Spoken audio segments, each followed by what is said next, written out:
ये फुटबॉल का मैच था या कोई जंग था। हर हाल में जीत की चाहत और रणनीति जो पराग्वे की थी उस पर सवाल उठ रहे हैं। तो सवाल रेफरी के निर्णय पर भी उठ रहे हैं, लेकिन कौन सही कौन गलत, इस पर चर्चा पूरी दुनिया में चल रही है।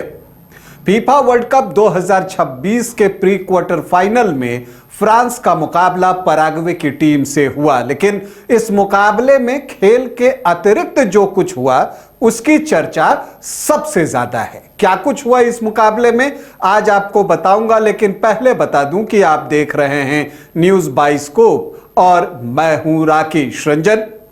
पराग्वे की टीम को पता था कि फ्रांस की टीम उससे बेटर टीम है, मतलब कि उससे पार पाना आसान नहीं होगा। तो उसने एक रणनीति बनाई जो डिफेंसिव थी, फिजिकल भिड़ंत के लिए उतावली थी, मतलब बात बात पर फ्रांस के खिलाड़ियों से उलझ जाना, उनको धक्का देना, कुहनी से हिट करना, ये सारी चीजें जो है वो देखने को मिली। और साथ ही साथ उनकी कोशिश थी कि खेल को जितना डिले किया जा सके डिले कीजिए। हर मौके पर जब खेल रुका तो फिर से शुरू होने के लिए उन्होंने काफी वक्त लिया। तो ये रणनीति थी पराग्वे की कि फ्रांस को कैसे फ्रस्ट्रेट किया जाए।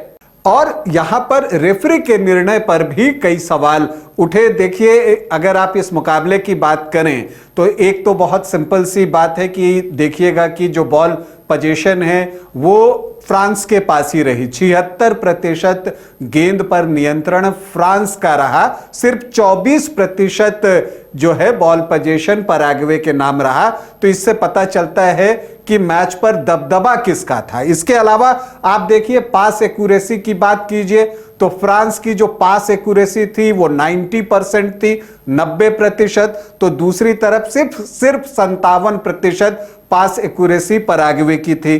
कॉर्नर फ्रांस को 12 मिले तो सिर्फ 2 कॉर्नर जो है पराग्वे को मिले। इससे आप अंदाजा लगा सकते हैं कि कौन सी टीम हमलावर थी और कौन डिफेंस में खेल रही थी।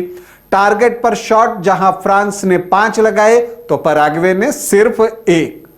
फाउल की बात कीजिए तो फ्रांस की तरफ से 11 फाउल हुए तो पराग्वे की तरफ से 12 फाउल। पराग्वे के खिलाड़ी ज्यादा आक्रामक थे, एम्बापे के साथ वो कई बार भिड़ गए, रेफरी को बीच बचाव करना पड़ा। पहले लगा रेफरी एम्बापे के पक्ष में है, लेकिन जब पराग्वे की पूरी टीम उस तरफ आई तो फिर रेफरी बीच से हट गए। तो यहां पर रेफरी जो है नियंत्रण खोते हुए भी दिखाई दिए हैं पूरे मैच में। जबकि इतना गर्मी थी, उसमें सिर्फ 3 येलो कार्ड दिखाए गए। और अगर आप ये सोच रहे हैं कि 3 येलो कार्ड पराग्वे को दिखाए गए तो आप गलत हैं।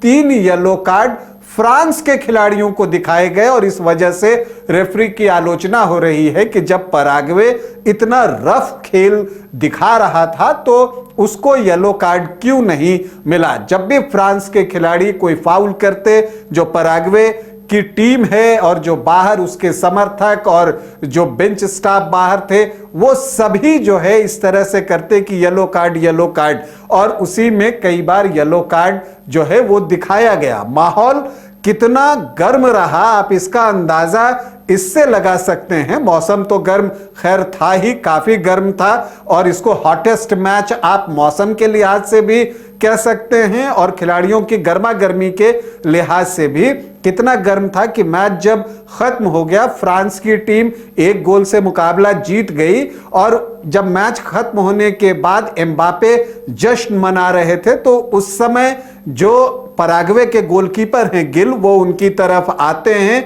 और ऐसा लगता है कि वो हाथ मिलाना चाहते हैं, लेकिन एम्बापे जो है वो गुस्से से इतने ये थे कि वो अपने आप को पंप अप करते हुए आगे की तरफ बढ़ जाते हैं और फिर गोलकीपर गिल जो है गेंद को एम्बापे की पीठ पर मार देते हैं। तो ये माहौल रहा मैच का। लेकिन अगर आप मैच पर लौटें तो 70 मिनट तक पराग्वे ने फ्रांस को गोल करने नहीं दिया। देखिए, बहुत सिंपल सी बात थी उनकी रणनीति की। जो फैब 4 हैं फ्रांस के, जिसमें एम्बापे हैं, डिम्बले हैं, ओलिसे हैं, बारकोला हैं, इन पर अंकुश लगाया जाए, इनको गोल करने का अवसर नहीं दिया जाए। और इसके लिए आप कोई भी रणनीति अपना लें, कहीं पुश कर दें, कहीं कोहनी से हिट कर दें, कहीं उनको हिट कर दें, कहीं धक्का दे दें, वो सारी चीजें जो है वो पैराग्वे के टीम ने की। और लेकिन इन सब के बीच 70वें मिनट में पैराग्वे से एक गलती हो गई, बॉक्स के अंदर वो गलती हो गई और वहां पर डिजायर के खिलाफ जो है पैराग्वे ने फाउल कर दिया। और हालांकि रेफरी ने खेल को आगे बढ़ा दिया था, लेकिन तब VAR जो है, वार के द्वारा जो है ये तय हुआ कि ये तो पेनल्टी है। अब जब ये पेनल्टी हो गया तो पैराग्वे के खिलाड़ियों ने इसको लेकर प्रोटेस्ट किया और जबरदस्त प्रोटेस्ट किया। काफी देर तक खेल रुका रहा। इतना ही नहीं, जो स्पॉट किक के लिए जो जगह बनी होती है उसको जो है डैमेज करने की कोशिश पैराग्वे के खिलाड़ियों की तरफ से की गई, लेकिन तब भी उनको येलो कार्ड नहीं दिखाया गया।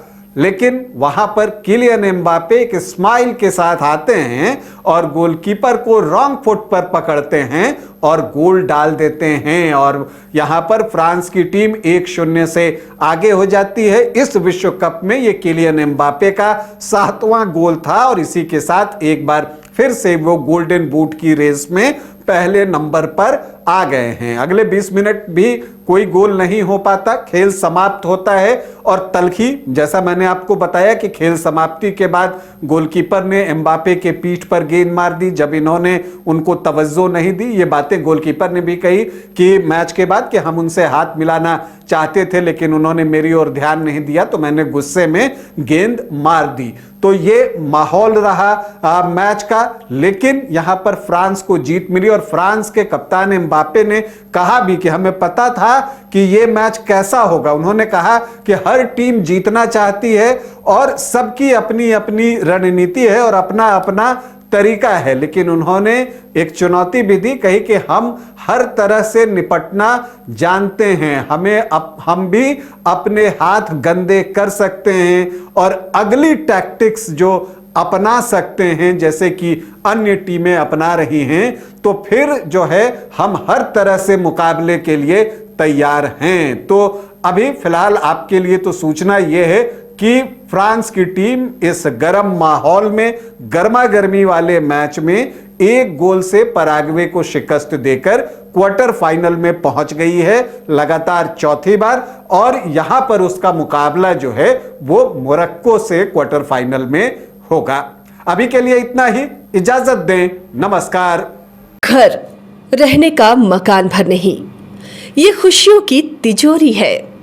दरवाजे पर दस्तक देता पड़ोस, खिड़कियों से उमड़ आता आसमां, तारों में उलझी ऐसी ना जाने कितनी दास्तां।